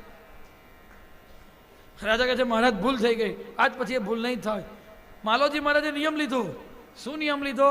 જ્યારે પણ મહારાજ રાજમહેલમાંથી બહાર નીકળે, કોઈ પણ કામ માટે જાય કે અમથા પણ બહાર નીકળે, જો ઘોડા પર નીકળ્યા હોય, હાથી પર નીકળ્યા હોય, પાલખીમાં નીકળ્યા હોય, રથ ઉપર બેસીને નીકળ્યા હોય, એમનાથી આગળ 1.5 કિલોમીટર એમના સિપાહીઓ દોડતા દોડતા જાય. મહારાજનું વાહન ધીરું ચાલે, સિપાહીઓ ઝડપથી દોડે 1.5 કિલોમીટર. કારણ કે મહારાજ અક્કલકોટમાં સ્વચ્છંદપણે આપણે જોઈ ગયા સ્વૈરચારી, આપણે ચર્ચા કરી ચૂક્યા છે. મહારાજ કોઈથી બંધાયેલા નથી. જ્ઞસ્વૈરચારી જ્ઞાની છે અને સ્વૈરચારી છે. કોઈ વાર દરગાહમાં બેઠા હોય, નિજામુદ્દીનની દરગાહના ઓટલે બેઠા હોય, કોઈ વાર ખંડેરાવના મંદિરમાં બેઠા હોય, તો કોઈ વાર કોઈ બ્રાહ્મણના ઘરે હોય, તો કોઈ વાર કોઈ અંત્યજના ઘરમાં પણ મહારાજ બેઠા હોય. કોઈ વાર ઝાડ નીચે બેઠા હોય, કોઈ વાર ધૂળમાંય બેઠા હોય, માલોજી મહારાજના મહેલમાં જઈને બિરાજે કોઈ વાર. મહારાજ અક્કલકોટમાં ગમે ત્યાં બેઠા, અરે ગામના પાદરે બેઠા હોય. એટલે રાજાએ આજ્ઞા કરી કે તમે સિપાહીઓ આગળ જાઓ અને મહારાજને રસ્તામાં જુઓ એટલે તરત જ દોડતા દોડતા પાછા આવીને સમાચાર આપવાના કે મહારાજ બેઠા છે. એટલે રાજા હાથી પર કે ઘોડા પર કે પાલખીમાંથી ઉતરે, ચાલતો ચાલતો મુગટ પણ ઉતારીને મૂકી દે, ચાલતો ચાલતો એક ભક્તની જેમ જાય ને મહારાજને દંડવત પ્રણામ કરે, સ્તુતિ કરે, વંદના કરે અને આજ્ઞા લઈને કે મહારાજ પૂછે કઈ જાય છે તો કે અહીં જાઉં છું. તો મહારાજ નાય પૂછે, એ સ્તુતિ વંદના કરીને પ્રસાદ પ્રાપ્ત કરીને મહારાજ દ્રષ્ટિમાંથી દેખાતા બંધ થાય ત્યાં સુધી ચાલતો જાય અને પછી એના વાહન ઉપર બેસે. એક વખત માલોજી મહારાજ આવી જ રીતે પોતાના હાથી ઉપર કે ઘોડા ઉપર સવારી કરતા નીકળ્યા અને ખબર પડી કે આગળ મહારાજ બેઠા છે, સામે બેઠા છે. એટલે ઘોડા પર કે હાથી પરથી ઉતરીને ચાલતા ચાલતા સ્વામી પાસે ગયા, પ્રણામ સ્તુતિ કરી. પાછળ ઘોડા, હાથી, એમનું સૈન્ય ચાલે છે. એ બધા જ્યારે મહારાજ પાસે આવ્યા ત્યારે હાથીએ સૂંઢ ઊંચી કરીને ગર્જના કરી. એટલે મહારાજે પૂછ્યું અમસ્તુ, શું પૂછ્યું? રાજાને. રાજે આ હાથી ઘોડા કોના માટે? તો રાજા સમજી ગયો એક વખત તમાચો ખાધો છે અને એવો તમાચો પડે તો કે મહિના સુધી, એવું ચરિત્રમાં છે કે 22-23 દિવસ સુધી ગાલ ઉપર સોળ પડેલા હતા રાજાના. રાજા કે મહારાજ આ તો તમારા માટે, કે તમને એવી ઈચ્છા થાય કે બેસવું છે તો બેસી શકાય માટે. એટલે મહારાજ શું કહે છે ખબર છે? તું બહુ શાણો થઈ ગયો છે, બહુ શાણો થઈ ગયો છે, જા જા જા જા જા. વિચાર કરો કેવો વૈભવ. વર્તમાનના સાધુઓ માટે આ એક ઉદાત્ત ચરિત્ર છે. નેતાઓને જોઈને, શ્રીમંતોને જોઈને આજે સાધુઓ પોતાનો આશ્રમ છોડીને દોડી આવે છે, સલામો ઠોકે છે. અને જ્યારે નેતાઓ, શ્રીમંતો આશ્રમમાંથી વિદાય થાય ત્યારે એમને મૂકવા માટે, વળાવવા માટે ગેટ સુધી જાય છે. સાધુ કેવા હોવા જોઈએ, સંત કેવા હોવા જોઈએ? સંતોની પ્રતિષ્ઠા શેમાં છે? રાજા એમને સલામ કરે, શ્રીમંતો એમને સલામ કરે કે એ શ્રીમંતોને સલામ કરે? કળિયુગની શરૂઆતમાં જ્યારે અવતાર થયો છે પ્રથમ ચરણમાં, ત્યારે સંતોના ચરિત્રને પણ અહીં આગળ પ્રગટ કરવામાં આવ્યું છે. સંતે કેવી રીતે રહેવું જોઈએ? સ્વામી મહારાજનો ચાતુર્માસી તિલકવાડામાં હતો અને ત્યારે વડોદરાના મહારાજાએ આજ્ઞા માંગી કે મારે દર્શન કરવા આવવું છે. એમના સેવકને મોકલ્યો કે મહારાજ, વડોદરાના રાજા સાહેબ તમારા દર્શને આવવા માગે છે. સ્વામી મહારાજે કેવડાવ્યું કે અમે રજોગુણી માણસનું મોં જોતા નથી. તેમ એ સ્વામી મહારાજના ચરિત્રમાં છે, અમે રજોગુણી માણસનું મોં જોતા નથી. જો એણે એવું કેવડાવ્યું હોત કે તમારા એક અનન્ય દાસને તમારા દર્શન કરવા છે તો સ્વામી મહારાજ ચોક્કસ દર્શન આપતે. પણ જ્યારે રાજા સાહેબ ના પાડી છતાં સ્વામી મહારાજ તિલકવાડામાં જે કુટીરમાં બિરાજમાન છે ત્યાં દર્શન કરવા પધાર્યા. સ્વામી મહારાજ એમની સંધ્યાવંદનનો નિત્યક્રમ કરી રહ્યા છે, ઊંધા બેઠા છે. રાજા કુટીરમાં પ્રવેશ કરવા જાય છે, કોઈ સેવકોની તાકાત નથી રાજાને ના પાડી શકે. ત્યારે એક અદ્રશ્ય શક્તિ રાજાને ઉચકીને બહાર ફેંકી દે છે. જ્યારે સ્વામી મહારાજ મધ્યપ્રદેશના એક ક્ષેત્રમાંથી પસાર થાય છે ત્યારે રાજા એના સિપાહીઓને આજ્ઞા કરે છે કે એક સિદ્ધ પુરુષ આ વિસ્તારમાંથી પસાર થવાના છે, તમે એમને પાલખીમાં બેસાડીને રાજાના મારા આપણા નગરમાં લઈ આવજો. અને સિપાહીઓ સ્વામી મહારાજને અટકાવે છે કે રાજાની આજ્ઞા છે, તમે એમના નગરમાં પધારો, તમારું સ્વાગત કરવા માંગે છે. સ્વામી મહારાજ કે ભલા માણસ, રાજા મહારાજા જે સંતના માટે પાલખીને મોકલે એ મહારાજ એવો ભિખારી થોડો હોય? પાછળ કોઈ મંડલેશ્વર આવતા હશે. સિપાહીઓને પણ લાગ્યું કે વાત તો સાચી છે. અને સ્વામી મહારાજ જંગલમાંથી ખરેખર જવાના હતા એના નગરમાં, પણ રસ્તો બદલી કાઢે છે. વડોદરાના શાંતાદેવી બાપજીના દર્શન કરવા માટે આવવાના હતા અને તે વખતે નજીક જે સેવક હતા બધું વ્યવસ્થિત કરવા લાગ્યા. ત્યારે બાપજી એને કહે છે કે અલા, હું જેવો છું એવો એને દેખાવા દે. ગુરુ મહારાજે લંગોટ પહેરી છે તો બાપજીને કહે છે બાપજી ચાદર ઓઢી લો. ત્યારે બાપજી શું કહે છે ખબર છે? એને શરમ આવતી હોય તો ના આવે, એક શ્રીમંતબાઈએ આવીને નારેશ્વરમાં બ્રાહ્મણને એમ કીધું કે એ જમાનામાં નળ નહીં, પાણી નહીં, મને 2 ગળા પાણી લઈ આપે તો હું તને અમુક પૈસા આપું. તો એ વખતે બ્રાહ્મણે ના પાડી દીધી કે ના ના, મારી કે નવરા નથી. એ બાઈ આવીને બાપજીને ફરિયાદ કરી કે ખરા બ્રાહ્મણો છે ને અહીંના તો આટલા બધા અભિમાની. મેં કીધું કે પૈસા આપીશ, પાણી લઈ આપો, તોય મને ના પાડી દીધી. બાપજી કહે છે તારા જેવી તો એને ઘેર પનિયારી છે, એ તો મારું પાણી લાવે, તારા માટે ના લાવે. તો ગુરુ મહારાજના સેવકો પણ કેવા, ગુરુ મહારાજના બ્રાહ્મણો પણ કેવા, આ એમના ચરિત્રથી પ્રકાશિત કરે છે. એટલે માલોજી મહારાજ તરફથી ચોળપ્પાને 5 રૂપિયા મહિને બાંધી આપવામાં આવ્યા મહારાજની ભિક્ષાના ભાગ રૂપે અને એના ગુજરાન પેટે.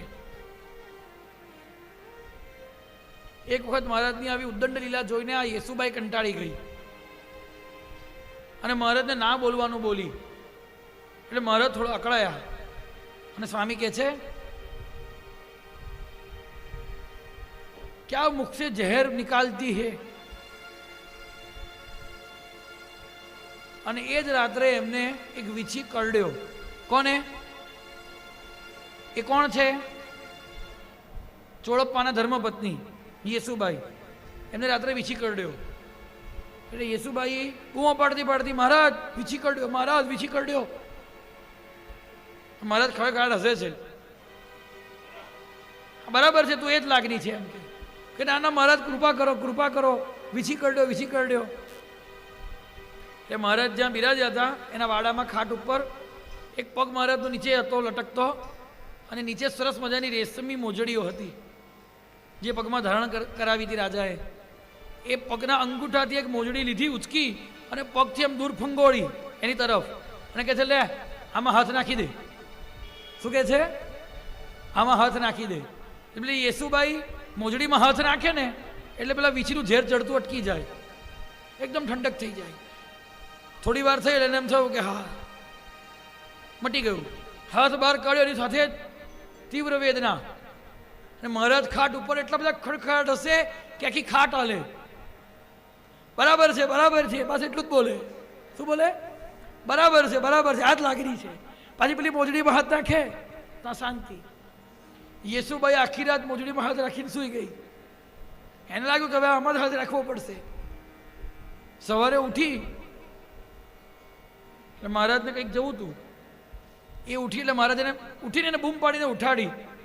હે યેસુબાઈ મારી મોજડી ગયા, મારી મોજડી લાવ. યેસુબાઈ કહે છે મહારાજ હવે મારે મોજડીમાંથી હાથ કાઢવો. महाराज कहते तू मेरी जूती है ऐसा मानेगी? हाँ मानेगी. हाँ तो कुछ नहीं होगा, ला मेरी जूती. અને મહારાજ મૂંજડી પહેરીને એના વાડામાંથી બહાર નીકળ્યા. આ લીલા કરીને સ્વામી શું સમજાવે છે? જ્યાં સુધી આપણી બુદ્ધિ આપણી શરણાગતિ એમના ચરણ પર છે, એમની મોજડીમાં છે, જ્યાં સુધી આપણું મન એમની પાદુકા પર છે, ત્યાં સુધી આ સંસારના વીછીરૂપી ઝેર આપણા પર અસર કરવાના નથી. અને જો એ પાદુકા પરથી હાથ નીકળ્યો, જો એ મોજડી પરથી હાથ ખસ્યો, જો એ શરણાગતિ થોડી તૂટી, તો આ સંસારનું વિષ તો આપણને લાગેલું જ છે. આ સંસારના વીછીનું વિષ આપણને ચડેલું જ છે. એકમાત્ર એમની આ જૂતી જે છે એ જ આપણું રક્ષણ કરવામાં સમર્થ છે. અને મહારાજ કહે છે આજ સે માન લે કે તું મેરી જૂતી હે. જો આવી દ્રઢ શરણાગતિ થઈ ગઈ તો જે કૃપા યેસુબાઈ ઉપર થઈ એ કૃપા આપણા પર ન થાય? ખરેખર આવી વિચિત્ર ક્રીડા કરનારા, આવી વિચિત્ર લીલા કરનારા સમર્થને જેવા લાડ ચોળપ્પાએ યેસુબાઈએ લડાવ્યા છે એ ખરેખર ભાગ્યશાળી છે. અને તે દિવસ પછી કોઈ દિવસ યેસુબાઈએ કે રાધાબાઈએ મહારાજને ગાળો દીધી નથી. ધીરે ધીરે મહારાજનો પ્રભાવ વધતો ગયો. દૂર દૂરથી ભક્તો દર્શન કરવા આવવા લાગ્યા. એટલે સવાર પડે ને મહારાજને મંગળા કરાવવામાં આવે, આરતી ઉતારવામાં આવે અને સ્નાન કરાવવામાં આવે, સુંદર મજાના વસ્ત્ર ધારણ કરાવવામાં આવે, અલ્ફી બનાવવામાં આવે, સીવવામાં આવે, એ પહેરાવે, સરસ મજાની ટોપી પહેરાવવામાં આવે, ગળામાં સ્ફટિકની માળા ધારણ કરાવે ચોળપ્પા. રાજા મહારાજે અલંકારો આપેલા, સરસ મજાના અલંકારો, કુંડળો પહેરાવવામાં આવે, રુદ્રાક્ષ, ઉનાળો હોય તો ફૂલના શણગાર કરવામાં આવે. સરસ મજાના સિંહાસન ઉપર અથવા તો મખમલી ચાદર પાથરીને ખાટ ઉપર ભગવાન બિરાજે. સરસ મજાનું નૈવેદ્ય ભગવાનને કોળિયા ભરાવવામાં આવે, મધુર જળપાન કરાવવામાં આવે રોજ.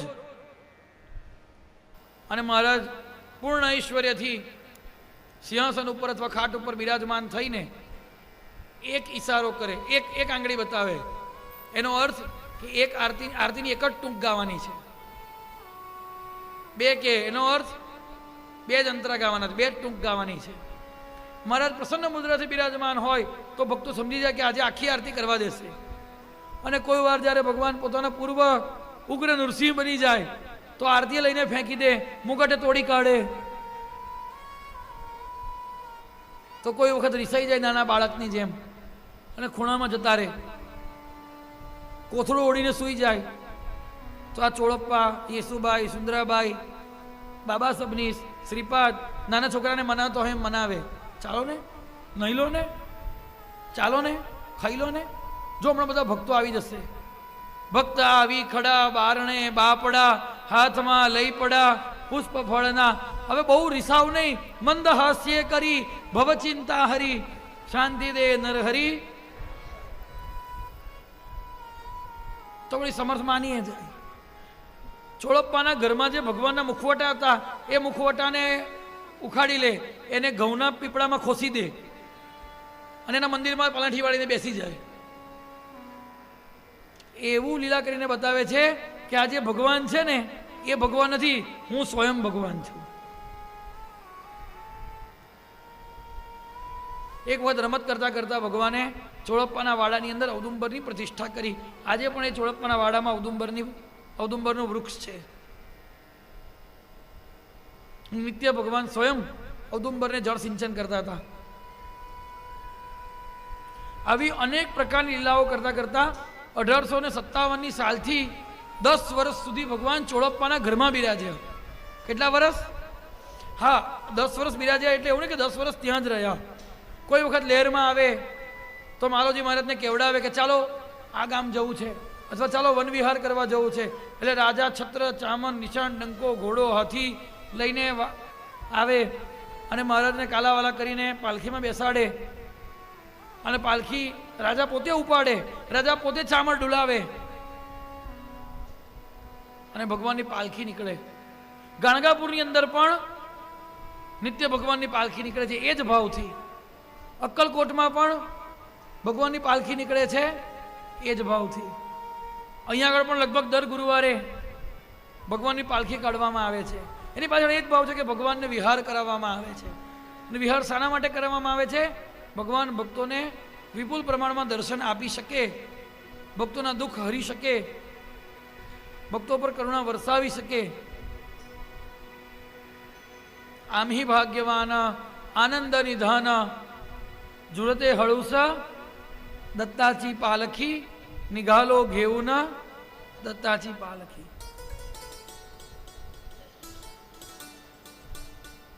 આવી રીતે 10 વર્ષ ભગવાને અક્કલકોટની અંદર ચોળપ્પાના વાડાની અંદર વિતાવ્યા. 1857માં પ્રથમ સ્વાતંત્ર્ય સંગ્રામ થયો પણ જે ફેલ ગયો. મહારાજે અક્કલકોટમાં 1857માં પ્રાગટ્ય કર્યું અને જ્યારે સ્વાતંત્ર્ય સંગ્રામનો વિપ્લવ શરૂ થયો, જેને 1857નો વિપ્લવ કહેવામાં આવે છે, અને તે વખતે અનેક લોકો શહીદ થઈ ગયા. અક્કલકોટના મહારાજ જોડે તોપો હતી. તોપ એટલે શું ખબર છે ને? ગોળા છોડવામાં આવે. તો એક વખત મહારાજ તોપની અંદર પોતાનું માથું નાખીને બેસી ગયા. તોપને જ્યાંથી ગોળો છૂટે એના મોઢા પાસે મહારાજ અંદર પોતાનું શ્રી મસ્તક નાખીને બેસી ગયા. લોકો બહુ કે મહારાજ કેમ, શું થયું આજે તમને? કંઈ બોલતા નથી.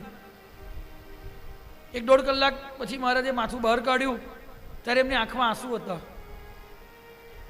એ વખતે આજના જેવો મોબાઈલ નહોતો કે તરત સમાચાર આવે, પણ 5-6 દિવસ પછી ગામના લોકોને ખબર પડી કે અંગ્રેજોએ ઘણા બધા સ્વાતંત્ર્ય સેનાનીઓને ફાંસીના માચડે ચડાવી દીધા છે.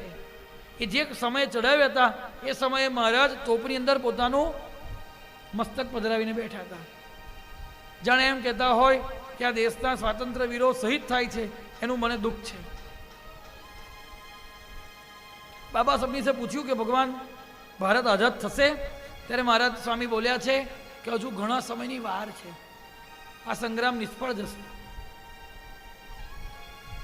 ગુરુ મહારાજ બાપજી પણ એમના પૂર્વાશ્રમમાં સ્વાતંત્ર્ય સેનાની હતા. ગાંધીજીની એક હાકલથી વડોદરાની કોલેજ છોડીને અમદાવાદની અંદર જોડાઈ ગયા. અને જ્યારે પછી નારેશ્વર નિવાસી થયા ત્યારે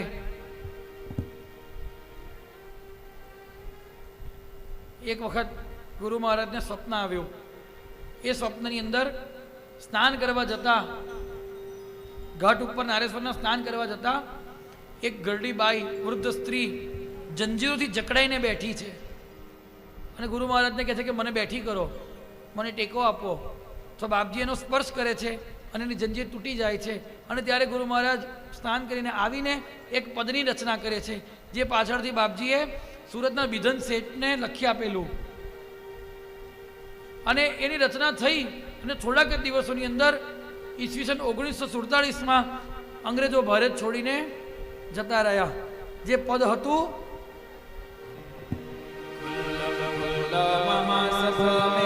अब की बार पुकारा है,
आपस में झगड़े करते,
ચળવળ સ્વામી સમર્થના અવતારથી શરૂ થઈને ગુરુ મહારાજના અવતારમાં એની સમાપ્તિ થાય છે અને દેશ આઝાદ થાય છે. આ છે રાષ્ટ્રભક્તિમાં દત્ત અવતારોનું યોગદાન. બહુ મહત્વપૂર્ણ વિષય છે સાહેબ. આને સમજવા માટે ઇતિહાસનો અભ્યાસ કરવો પડે. અને જ્યારે ગુરુ મહારાજ અંબાજી ગયા અને ત્યારે ચીનની લડાઈ ચાલતી હતી અને ચીન ગમે ત્યારે આપણા પર આક્રમણ કરે એવું હતું અને આપણે એટલા સશક્ત નહોતા. વર્તમાન પરિસ્થિતિમાં આપણે જેટલા મજબૂત છીએ એટલો રાષ્ટ્ર સશક્ત નહોતું. અને ત્યારે બાપજીએ માતાજીને પ્રાર્થના કરી કઈ પ્રાર્થના કરી? પણ એનો છેલ્લો અંતરો શું છે? રાખ રંગ આ કટોકટીમાં સંકટ નિવારી માડી સંકટ વિદારી શક્તિપાત કરી ભારતમાં રિપુદલ સંહારી પહેરી લીધા વીંટળા તારા હો અંબે કોણ કાઢે આંખ સામે કાળ જ્યાં કંપે. અને જ્યાં પ્રાર્થના કરી ગુરુ મહારાજે જે બોલાવી ત્યાં અંબાજીનું ગર્ભદ્વાર વગર કોઈના ખોલ્યા આપોઆપ ખુલી ગયું. અને ઘણાને દર્શન થયું કે માતાજી ખુલ્લી તલવાર લઈને બાપજી સામે આવ્યા અને તરત જ જાહેર થયું આકાશવાણી પર કે ચીનના શસ્ત્ર સૈન્ય પાછું હટી ગયું છે અને ભારત ચીનનું યુદ્ધ એ વખતે અટકી ગયું. તો આવી રીતે સ્વામી સમર્થ મહારાજ અને બાપજી બંને પરમ રાષ્ટ્રભક્ત હતા. બાપજી એવું કહેતા હતા કે સરકાર જો ફોજની અંદર સાધુઓને ભરતી કરે તો પહેલો અવધૂત એનું નામ લખાવે. બાપજી આવું કહેતા હતા. જ્યારે લોકમાન્ય ટિળકનું દેહાવસાન થયું ત્યારે બાપજી ગુફામાંથી કાળો કામળો ઓળીને બહાર નીકળ્યા અને બાપજી કહે છે અલ્યા હું સ્વાતંત્ર્ય સેનાની તો ખરો કે નહીં, મારે શોક પાળવો ના પડે. અને પત્રમાં લખે છે ટિળક, મને બરાબર યાદ નથી પત્ર, પણ ટિળક ગયા આ ગયા આ ગયા હવે આપણું કોણ, આવો એક પત્ર છે બરાબર મારા સ્મરણમાંથી નીકળી ગયો છે. તો સ્વામીજીની જેમ બાપજી પણ પરમ દેશભક્ત હતા. જ્યારે ચોખાનું રેશનિંગ શરૂ થયું અને ચોખા લોકોને ખાવા મળતા બંધ થયા ત્યાં સુધી કે રાજપીપળાથી વડોદરા જતી નવવધુઓ પાસેથી જે પોષના ચોખા હોય એ પણ પડાવી લેવામાં આવતા. ત્યારે બાપજીએ કીધું કે રાષ્ટ્રના લોકોને જ્યારે ચોખા ખાવા મળતા નથી તો વળી મારે સાધુ થઈને ભાત ખાઈને શું કામ છે, એટલે એમણે ચોખાનો ત્યાગ કર્યો. એટલે આજે પણ આપણા સ્થાનોમાં લખાય છે પૈસા ચોખા મૂકવા નહીં.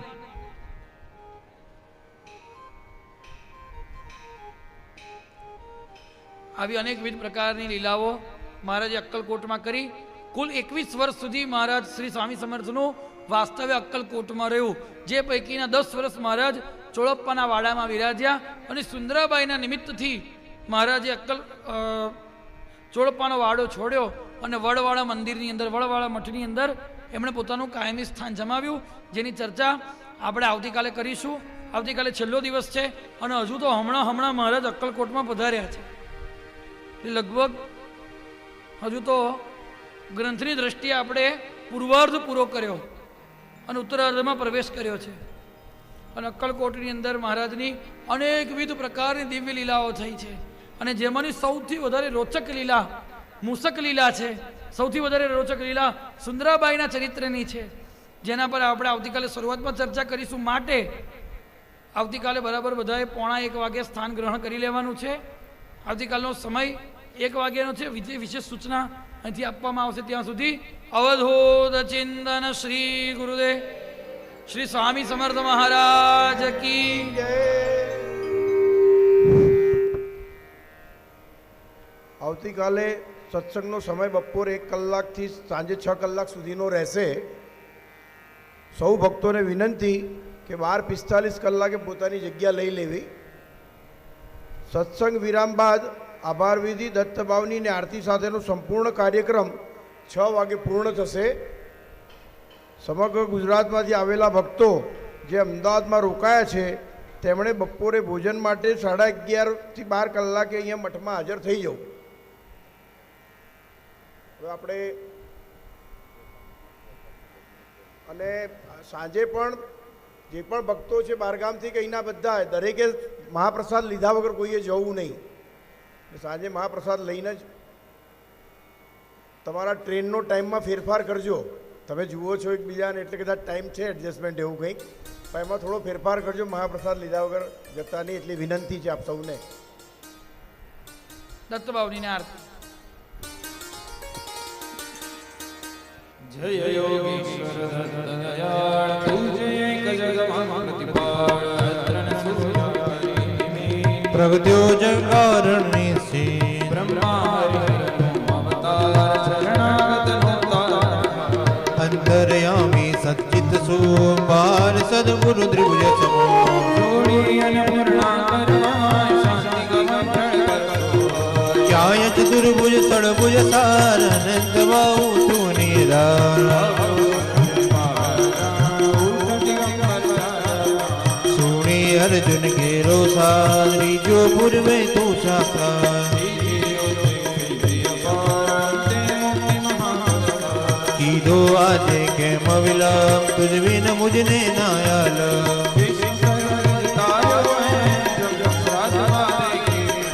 જંબદય તુજી ત્રાસ્યા દેવ કીધી મહેરત જ્યાં તત કે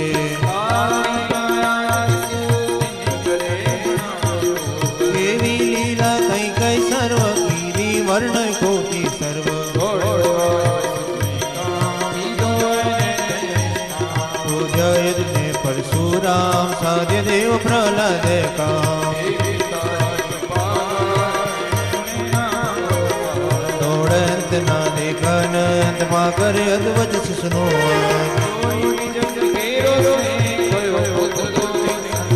સ્વર્તુગામી કલિતાર કૃપા તાર્યો ધોબી છે ગગમાં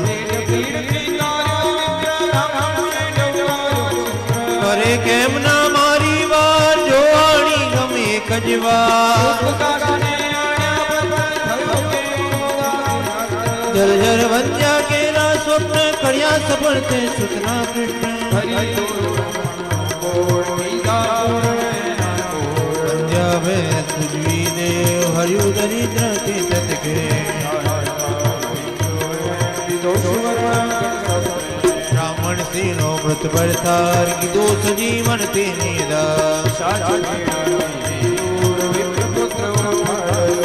હરિ વિપ્રમદ અત્યજા રક્ષો ભક્ત ત્રિવિક્રમતા એકી સાથે 8 સ્વરૂપ ધરી દેવ મૌદુ પર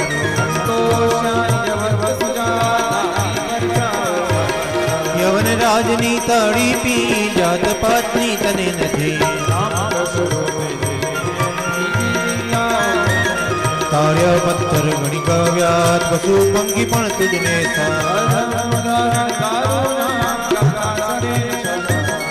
આદિ વ્યાધિ ઉપાધિ સર્વ તડે સ્મરણ માત્ર થી સર્વા સાકણ સાકણ ભેસાસુર બુદ્ધ પિસાચો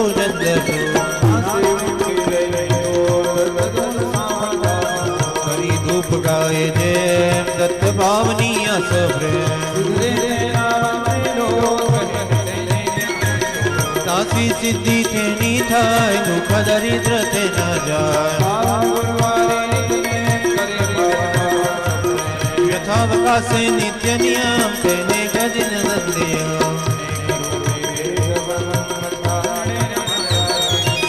નામી નામી દત્ત દિગંબર આસન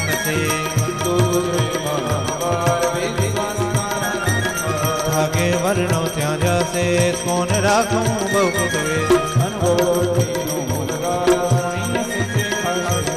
તમસી તત્વમસી એ દેવ બોલો જય જય શ્રી ગુરુદેવ સેવે કરી હોય જરા અહીંયા આવી જાય, કોઈ સેવે કરી રહી ના જાય.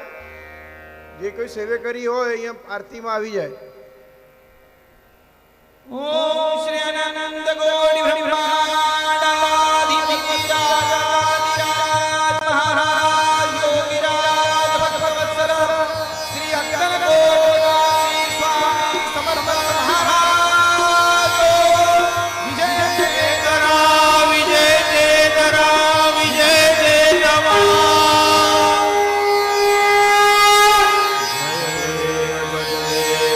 શ્રી સ્વામી સમર્થ મહારાજ સ્વામી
મંગલમ મંગળવાર વિષ્ણુર મંગલમ ગરુડધ્વજ મંગલમ પુંડરીકાક્ષો મંગલાય સર્વમંગલમંગલે શિવે સર્વાર્થસાધકે શરણે ત્ર્યંબકે ગૌરી નારાયણી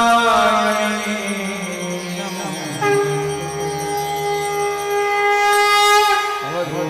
ચિંતન શ્રી ગુરુદેવ દત્ત.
સ્વામી મહારાજ કી જય. ભગવત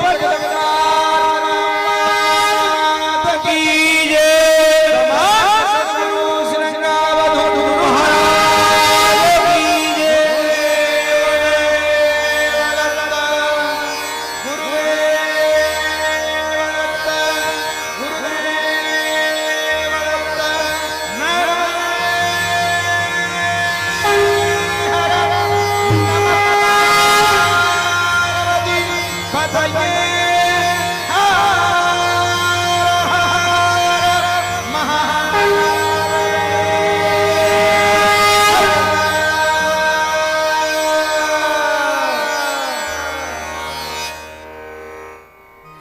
દત્ત શરણમ મમ શ્રી દત્ત શરણમ મમ શ્રી દત્ત શરણમ મમ શ્રી દત્ત શરણમ મમ શ્રી દત્ત શરણમ મમ શ્રી દત્ત શરણમ મમ શ્રી દત્ત શરણમ મમ શ્રી